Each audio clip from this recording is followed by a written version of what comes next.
After Colony 195. Following its self-detonation, the remains of the Wing Gundam have been taken to a military base deep in the frozen continent of Antarctica. There, under the watchful eye of Zex Marquis, the Gundam is slowly being rebuilt, all to facilitate his desire for a rematch with the young pilot that denied him victory.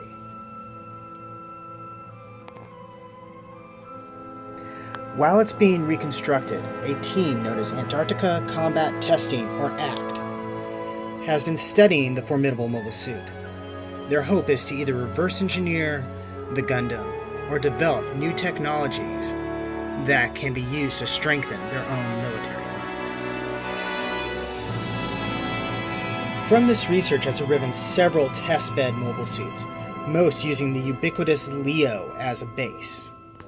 This one is known as the OZ-MS-06FD, or Leo Fire Dance.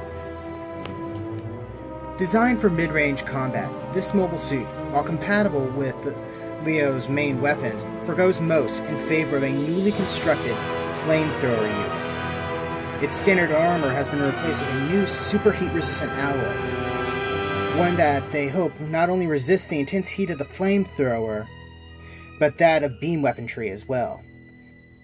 The standard Leo shield has been replaced with a new, larger blast shield designed to take heavy weapons fire as well. Piloted by Alicia Quarter, this suit may prove to be a formidable foe, especially when deployed with her other ACT sisters.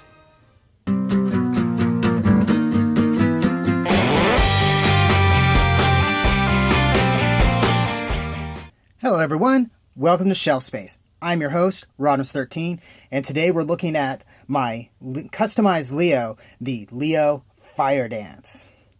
Hope you liked that little intro thing I did there. Thought I'd give a little bit of the lore that I put behind this. That's something I try to do with a lot of my customs, is come up with some sort of story behind them. That's actually something I think helps with the customizing process because it gives a sense of purpose to everything.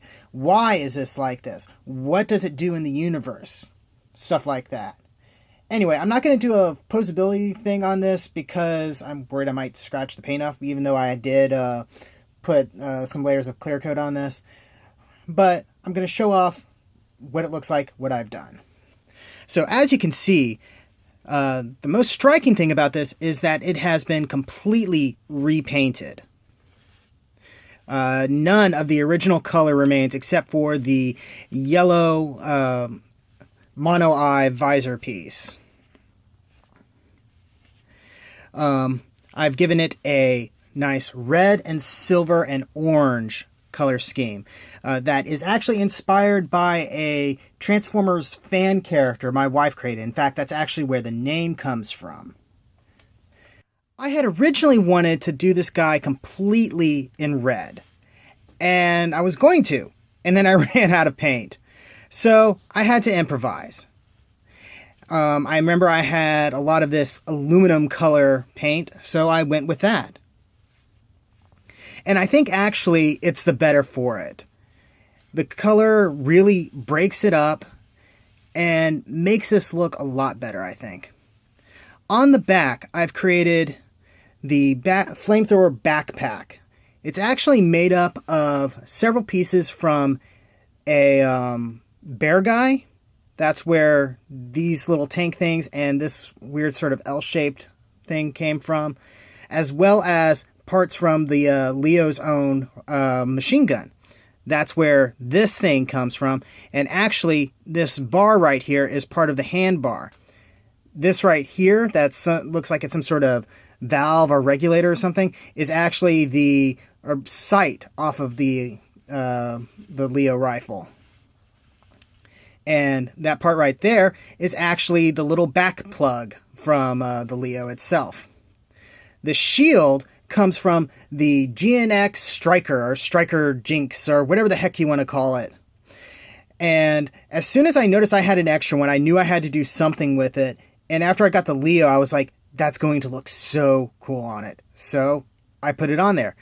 It is glued onto the same frame as the original Leo shield, which gives a little bit of extra visual interest by having those parts pick up, and it still retains the same connector port as well as the beam saber storage. The head has also been modified to have articulation. Let's see if I can get it to rotate a little bit. As you can see, it can move around while the original did not.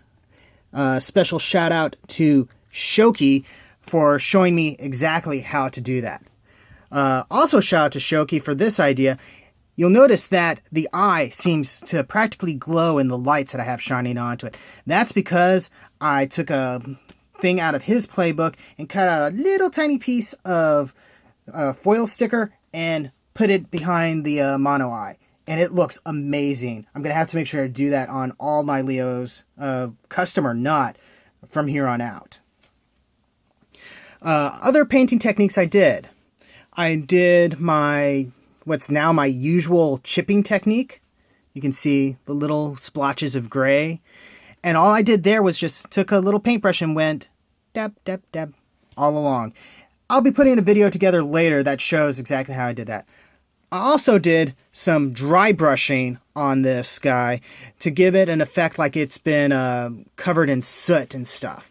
My thought was that since it was a flamethrower unit, and the flamethrower was always going to be on this side, that the side with the weapon was going to be more heavily covered in soot and ash than the other half.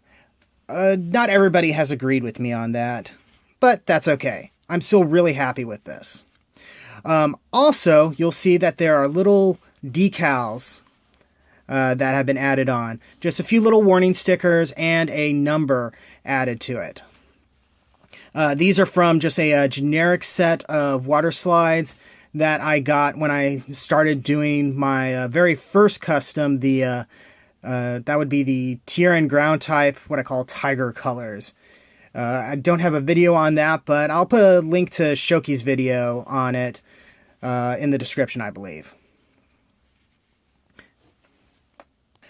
One other thing to mention, the cable here, or tube, or whatever you want to call it, is actually a old metal with plastic coating twist tie, probably from a transformer.